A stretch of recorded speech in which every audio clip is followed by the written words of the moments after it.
In 1999, the German newspaper Die Zeit ran an experiment. They asked a falafel salesman and former theater director, Salah Bengali, who in the world he would most like to be connected to. He chose his favorite actor, Marlon Brando. So the reporters then searched for a chain of friends, family, or acquaintances, people who knew each other on a first-name basis, who could connect Bengali to Brando. As it happens, Bengali had a friend in California. This friend worked alongside the boyfriend of a woman who was the sorority sister of the daughter of the producer of the film Don Juan DeMarco, starring Marlon Brando. So in total, it took just 6 steps, 6 degrees of separation.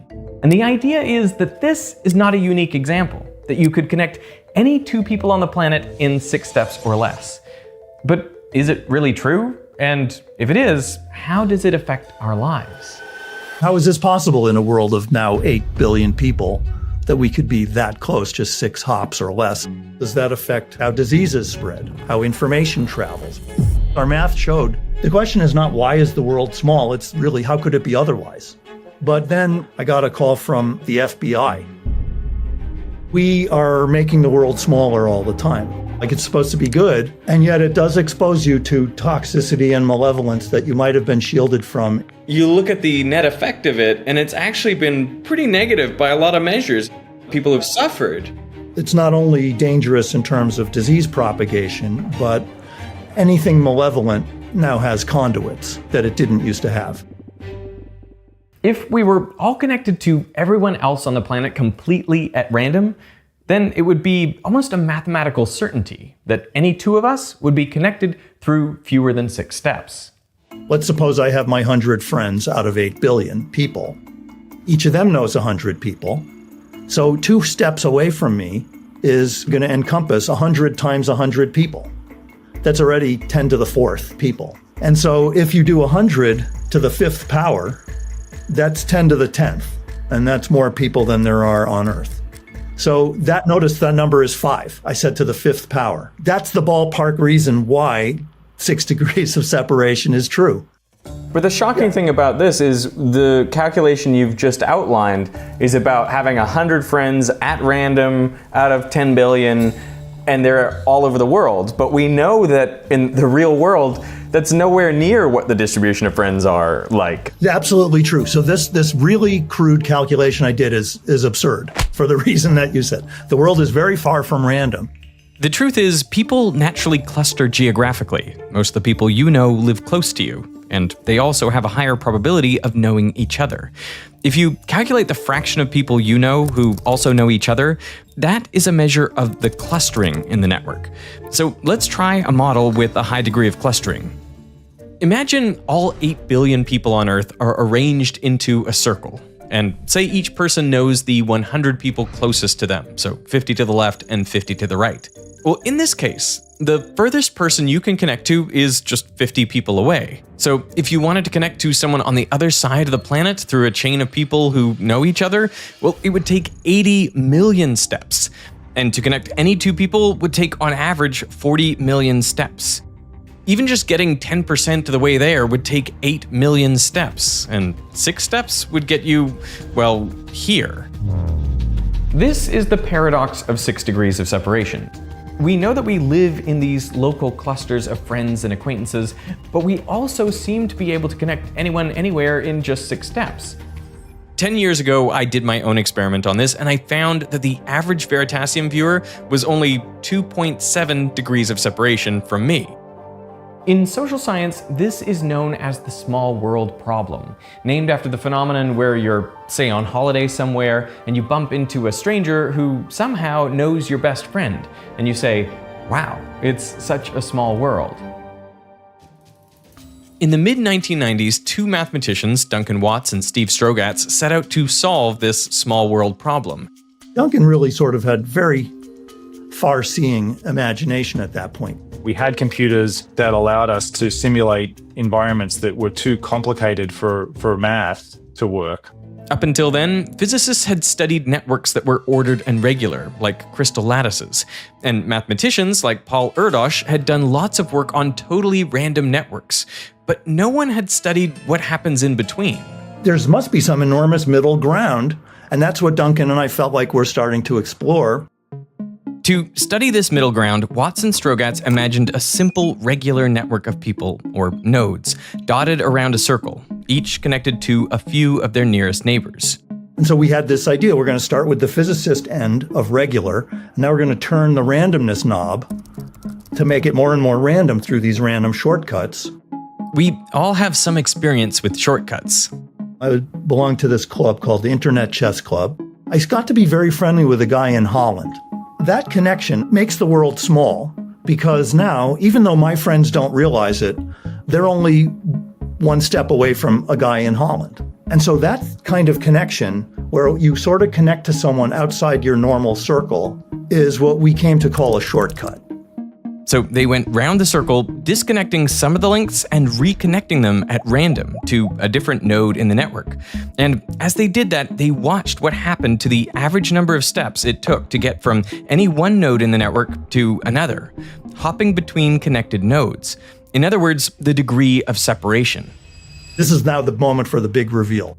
As Duncan turned the knob in his computer simulations, as soon as he introduced a few shortcuts, the world immediately gets as small as a random graph. When they had rewired just 1% of the links to shortcuts, the average degree of separation dropped from 50 in the original fully ordered network to 10. But Watts and Strogatz also tracked how clustered the network was. That's the fraction of a node's connections that are also connected to each other. Or in other words, the fraction of my friends who are also friends with each other. What they found is that clustering remained high for much longer. The world immediately gets as small as a random graph. But it stays as clustered as if it were still regular. So you could simultaneously have the clustering that we know is real and the small world that we know is real. Now, in Watts and Strogatz's model, they looked at 1,000 nodes. But if you apply their model to the 8 billion people on Earth, well, then you would only need 3 out of every 10,000 friendships to be a shortcut, and the average degrees of separation drops to 6. Our math showed the question is not why is the world small, it's really how could it be otherwise? Duncan started saying to me, this is about discovering a whole new universe and its properties and laws. I recognized that he was right. I just wanted to sort of reflect on what you said about these sort of shortcuts. I think I've had this phenomenon happen to me sometimes in my life where I'm sort of invited to an event and it seems like a very random event. Often I kind of feel like, oh, I don't really want to go, none of my friends are going. But then maybe at the last minute I just say like, well, let's just roll the dice. And I find that almost invariably those are productive meetings. I'm kind of wondering if there's a takeaway for people here, which is that they should put themselves in situations where the probability of forming these shortcut links, would it sort of increase the luck in your life? You have just put your finger on a very famous phenomenon in sociology that is called the strength of weak ties. Because you ask people how they got their job, and people would say, oh yeah, I heard about it from, Randy. And then he'd say, oh, is Randy a friend of yours? And people invariably would say, no, he's an acquaintance. I wouldn't call him a friend. He's an acquaintance. That's a weak tie. The strong tie is your best friend or your circle of friends. Excited about their breakthrough, Watts and Strogatz wanted to test their small world model on some real world data. But this was 1996. We had to think, well, where are we going to get data on big networks where we could test this? And it was not so easy. The internet was not mapped out. Google didn't exist. So they turned to an unusual source. There was only one nervous system that had been mapped at that time, which was the worm C. elegans. Tiny worm, like a millimeter that you can find in the dirt, a favorite of neurobiologists. They knew every cell in the body of C. elegans from the time it's a single cell till it becomes a whole organism. So they had the total wiring diagram of that organism. Watts and Strogatz tested their model on the worm's neural network. The worm has precisely 282 neurons, and on average, they're connected to 14 others. If you lay that all out in a line along the worm's body, the neurons at the ends would be separated by around 40 steps, and the average degree of separation would be around 14.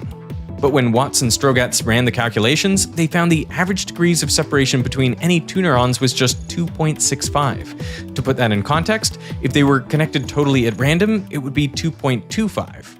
And yes, okay, so bingo, that was a small world. Then we were popping the champagne. I mean, that was really exciting that nature had done that. So then we thought, well, okay, but this should be true of lots of networks because nature can't resist this mechanism. So they looked at Hollywood actors and power grids across the US. Sure enough, they were both small world networks. For example, in the database of over 200,000 Hollywood actors, the average degree of separation was less than 4. Dangerfield was in Caddyshack with Bill Murray, and Bill Murray was in She's Having a Baby with Kevin Bacon. Then the real payoff for us as people interested in dynamical systems, more than graph theory, was, okay, so what? So what if the world is small? Does that affect how things get in sync? Does it affect how diseases spread? Does it affect how information travels? Whatever. And so we did a number of experiments, again, in the computer like that. Take disease. I wanted to know how a few shortcuts would affect how disease spreads through a network. So I asked Casper and the team to make a simulation. And then the question to you is, do you want to start with a completely regular world where it's completely clustered, or do you want to start with completely random? I would start with the regular world. Okay. There it goes. This is the spread of infections. Yeah. So it takes over the world completely. Well, if every step was a day, it would take 73 days for the infection to take over this entire world. Well, let's introduce a few shortcuts and see. Okay. Let's make it small world, like 10%. Let's go. Boom. Wow, that's really dramatic. Right? That's really dramatic and very fast. Yeah, so fast. Yeah, after 26 days, the whole world. And that ramp up does look exponential at the beginning, and then right? It kind of looks linear there as well, but it's almost like you can't go any faster. Yeah. Okay, so now let's make it a completely random network. Boom. Boom. Crazy. How many days now for a fully random network? 25. Basically identical. Which is crazy because in the random case, all your links are random. In the small world case, it's just 10%. It's like if 1 out of your 10 friends are a shortcut, which, for some people might be a bit much, but I reckon for you, it's probably about right. Yeah, I got lots of shortcuts. But the crazy thing is that in this simulation, we only used 100 nodes. And if you use the same model to the 8 billion people on Earth, then you would actually need less than 1% of all your links to be shortcuts. In 1998, Watts and Strogatz published their findings in a 3-page article in Nature, and the paper took off. Within a few years, the paper already had hundreds of citations. By 2014, it was ranked the 63rd most cited paper of all time. And today, it's got around 58,000 citations. That's higher than Peter Higgs' paper on the Higgs boson and almost 3 times as many as Watson and Crick's Nobel Prize-winning paper on DNA. So it's probably worth making that distinction, that citations are one measure of impact. We're cited a lot more than Einstein, and I think you know who's more important. It's not us, but it does mean people thought it was worth citing. We had many tens of thousands of citations from people in far-flung fields, from neuroscience to sociology to graph theory to computer science. Even, English literature, people would do things like draw networks between words. Is there any irony in the fact that this paper on small word networks goes viral itself? Yes, I think so, maybe so. But then things got a little weird. That's when I started getting some strange phone calls. I got a call from somebody at the FBI. I was a little scared, what's the FBI calling me about? And so I call back, and the person who picks up says, hair and fiber. I was calling the hair and fiber network at the FBI, the people who do, criminology based on what telltale hairs or fibers are left on the victim's clothes after they've been murdered. There was a guy who said, what happens when the police have a suspect and they say, you have fibers on your sweater that match the hair of the victim? And then the defense lawyer says, well, maybe the victim was on a bus and left her fibers on the bus, and then my client sat on a secondary transfer, they would call it, of these fibers. That doesn't prove anything. So the FBI wanted to know what's the probability of secondary transfers compared to primary transfers from actually killing the person. And like, what do I know? Now, that's a Steve Strogatz problem. For most of us, a random caller telling you they're an FBI agent is probably a scam. Chances are they got your number from a data leak or a data broker. Anytime you provide your name, phone number, even your social security number, that personal information can be scraped, packaged, and sold to anyone who will pay. And if criminals get hold of it, well, they can open credit card accounts in your name, or even use it to stalk or harass you. Fortunately, today's video sponsor, Incogni, can help. With your permission, they'll send out a letter to each broker using the correct legal terms and keep insisting until your data comes down. And remember, even one unremoved profile can be enough for criminals to target you. If you sign up to Incogni's unlimited plans, you can even flag public websites where your information appears with their custom removals tool. Their data agents will take care of the rest. Since I started using Incogni 18 months ago, they've filed almost 700 requests for me, and over 600 of those have been completed. With their unlimited family plan, you can protect your whole family too. So to keep your information safe, head over to incogni.com/Veritasium by clicking the link in the description, or just use this QR code. And when you do, be sure to use the code Veritasium for 60% off your annual subscription. So I want to thank Incogni for sponsoring this video, and now back to networks. In 1998, Albert Laszlo Barabashi was studying the internet. At that time, there were around 800 million web pages. But despite the web's enormous size, Barabashi found that on average, you could connect any two sites with just 19 clicks. Apparently, the web was a small world too. But the strange thing was, it didn't look anything like the small world network in Watts and Strogatz's model. We ended up mapping out a region of the World Wide Web, and we had a very clear expectation of how that network should look like. Barabashi thought the distribution of pages and links would resemble a bell curve, similar to what you'd get for people's height across a population. Most sites would have some average number of links, and there would be very few outliers either side. But that is not what he saw. And so we measured the distribution, and it didn't look anything like what we expected. The curve started out steep. Loads of websites had not many links. Then there was this really long tail. And here we saw web pages that had not only a little more, but sometimes 100 times more links than the average degree or the average node on the website. These were websites like Yahoo, super connectors that linked to thousands of other sites. Barabashi called them hubs because when he mapped out the network, they resembled the hub of a wheel with spokes going out to hundreds of other pages. And it was these hubs that made the web a small world, not shortcuts. So Barabashi wondered, how could this apply to other networks too? Most real networks, or virtually all large networks, follow two very fundamental principles. First, any large network out there never pops out as a large network, but it grows, right? You have a tiny World Wide Web in 1991, and now we have trillions of nodes on the World Wide Web. How did we get to 1 to a trillion? One node at a time, one website at a time. All the networks out there, no matter how old, how fast they emerged, they always emerge to some kind of growth process. So if you think about networks, you must build in that growth process. Number two, when a new node comes in, you join Facebook, who you're going to connect to, right? And it is somewhat unpredictable, but it's biased. Your connections are always biased towards the more connected nodes, simply because you are more likely to know a more connected node than a less connected node. We named this process preferential attachment. Barabashi reasoned that these two principles could explain how hubs naturally emerge when a network grows. So together with his colleague, Reika Albert, he ran a simulation. We've also got a simulation for this. They started with a simple network of just a few connected nodes. Then they began adding new nodes to the network one at a time, with just one condition. They'd be more likely to connect to nodes that already had more links. That's so cool. Looks very biological, very organic. Also, I like how the nodes come out and they don't just sort of stop in one spot. They kind of like wiggle around and like find their location. I really enjoy this. Like a space station.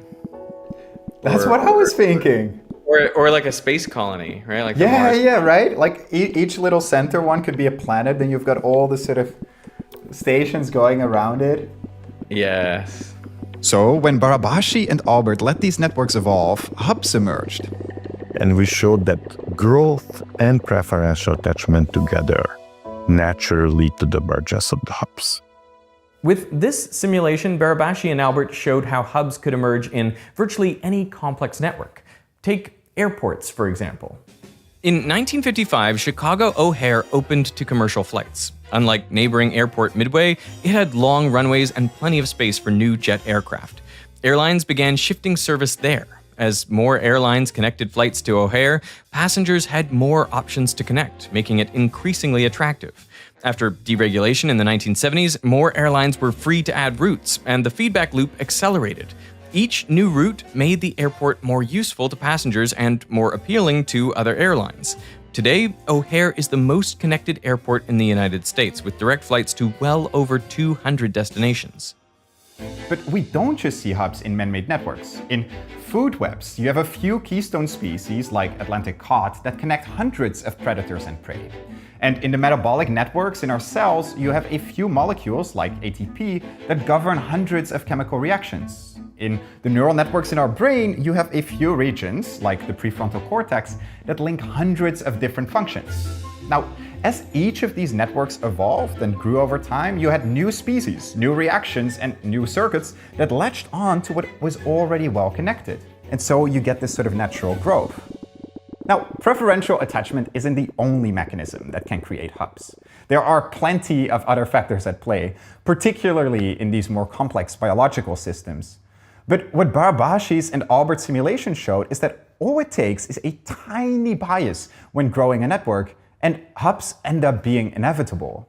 Once hubs are there, they fundamentally change the way the system behaves and the way we understand that system. Hubs like O'Hare mean you can get pretty much anywhere in the world in just a few flights. But that connectivity also has consequences. In August 2025, thunderstorms shut down Chicago O'Hare, and 280 flights were canceled and 80 were diverted. Overflow hit at least 6 other US airports, while some planes stuck in Chicago never left for Europe or Asia. Bad weather in Chicago totally changes not only the travel pattern in Chicago, but within 24 hours, the whole country is being affected by that. And we see the same phenomenon in natural networks. Knocking out one keystone species, like Atlantic cod, can destabilize an entire ecosystem. So this is what we call the Achilles heel of networks. And this could be good news or it could be bad news, right? Good news if you want to create drugs to kill bacteria, then you're going to go for the hub. This idea has created a whole new field of network medicine, where researchers develop drugs to target crucial parts of a disease's metabolic network. But understanding the role of hubs doesn't just help develop cures for a disease, it can help us control its spread. In 1990, Thailand was facing one of the fastest growing HIV epidemics in the world.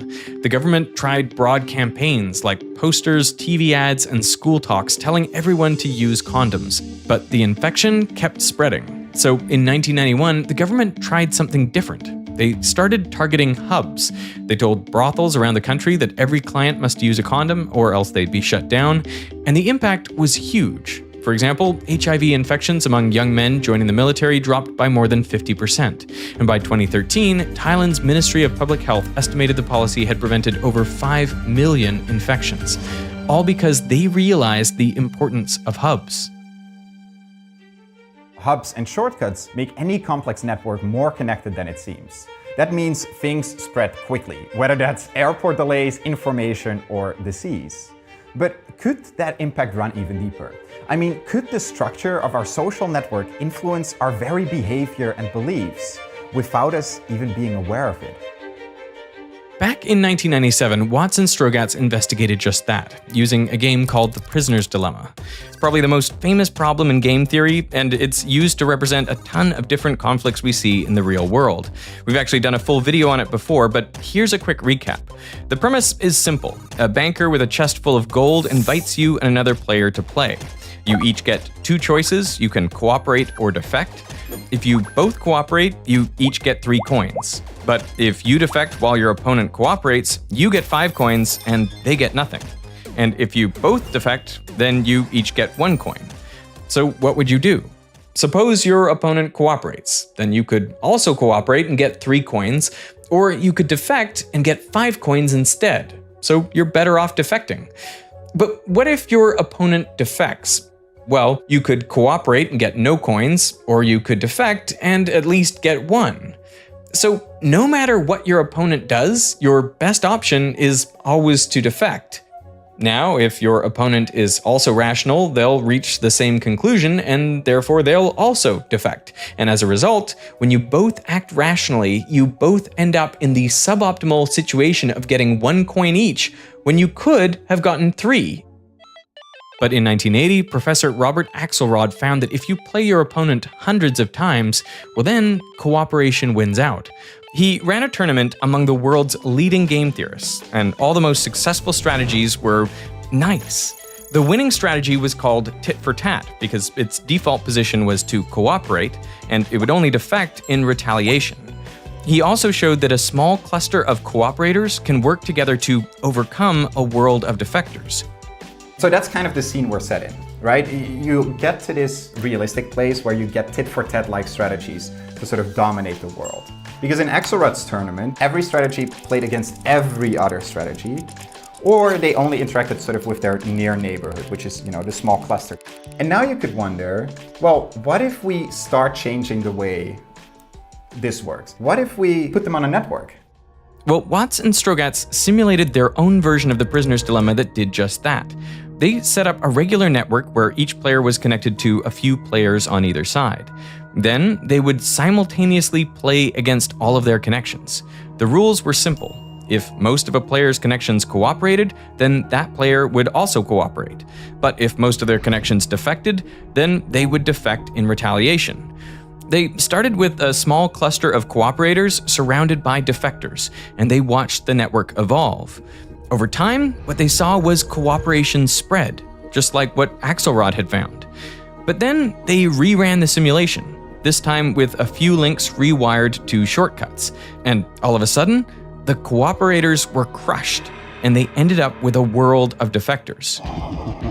And when they started from a totally regular network and gradually increased the fraction of shortcuts, they found there was this critical fraction beyond which the percentage of cooperators at the end of the game drops to 0. I think the thing that's really crazy is that you've taken the exact same strategies with all the same properties, same character traits and personalities, if you will. And you're not changing any of that. All you're changing is the way they're connected. And you go from a world where everyone's completely nice and working together to one where it's filled with nastiness and people betraying each other. Only by changing how they're connected. It's like if the bulk of your interactions are sort of negative, then you start being negative too, and you just contribute to the overall negativity. Whereas if like a few people are nice, then you can imagine, oh, that makes me feel good, and so I'm going to be nicer to that person. The intuition for that is that cooperation is fostered by having little clumps. If I have a little clump of people that are kind of my buds, we get to have a lot of encounters, and cooperation tends to emerge from familiarity, the same way that iteration helps. That if I know that I'm going to see you again, I'm going to encounter you again, it ends up being to my advantage to cooperate. Whereas like the world of the internet, where anyone can get on Twitter and badmouth anyone else, that tends to discourage. We don't have pockets. You don't have communities. It kind of explains this keyboard warrior phenomenon, and that, people say things on the internet they wouldn't say. They wouldn't. Most people are nice in real life. Yeah. It's funny that the small world, I know you think the small world's, because that's a Disney song, right? It's a small world after all, like it's supposed to be good. And yet it does expose you to toxicity and malevolence that you might have been shielded from in the small town. Social media has kind of been toxic. The initial idea being, hey, we connect up a bunch of people and people who've been separated geographically, we connect you with your old friends. You look at the net effect of it, and it's actually been pretty negative by a lot of measures. Intrigued by the findings, Watts started wondering if the results applied to the real world too. For years after I did this work, I had wanted to test the hypothesis with actual human subjects. So he got some volunteers to play a similar game called the public goods game across different network structures. He was expecting that, like they found previously, more shortcuts in a network would make cooperation less likely to emerge. But what he found was the structure of the network had no effect. Cooperation was just as likely to emerge in a totally clustered network as it was in a totally random one. We were very puzzled by this result, and then we kind of did some more work. When Watts dug deeper, he realized that the network structure did matter. In the more clustered networks, people were more likely to copy each other. So if by chance someone started out cooperating, then everyone would cooperate. But it was equally likely that someone would start out by defecting, in which case everyone else would defect. And over all the games they played, these two effects canceled each other out, which is why it seemed like the network structure didn't matter. It's sort of on a knife edge, right? Where like one person does something selfish and everything goes south. In another world, everybody kind of holds it together and everything goes well. It's crazy that the world could be like on a knife edge like that, you know, could tip one way or the other, kind of just depends on how someone gets out of bed that day. But then Watts realized something. See, in real life, you can choose who you hang out with. So he reran the experiment, allowing players to change who they were playing with. And this time he used the prisoner's dilemma so that players could easily identify the defectors. And the finding was clear. The more you allowed players to choose who they were playing with, the more likely they were to cooperate. You can make this a lot better for yourself by just acting and being decisive and being proactive about things. Yeah, it's the thing I try to teach my kids too. Like if someone's annoying you, just ignore them. Like there's nothing to be gained by continuing to interact with people who are bringing negativity into your life. In fact, making a choice can be powerful in more than one way. There's something about the world that makes it prone to those upheavals, meaning it's always kind of poised on an edge of instability. And that gives each of us more power than you'd think we would have. It is actually possible for individual people to start movements that grow and take off. And ultimately, if you look at history, that is what happens. It's always one person who is stubborn and does something that leads to 10 people, 1,000 people, and things change because of it. It always starts with one person, somehow. It's the Steve Jobs quote, right? But the people who are crazy enough to think they can change the world are the ones who do. And the wonderful thing is, it all starts with you believing you have that power. Yeah. Learning all about network science has taught me many things, but perhaps the most important is that our networks shape us, but our actions shape the networks. So choose both wisely.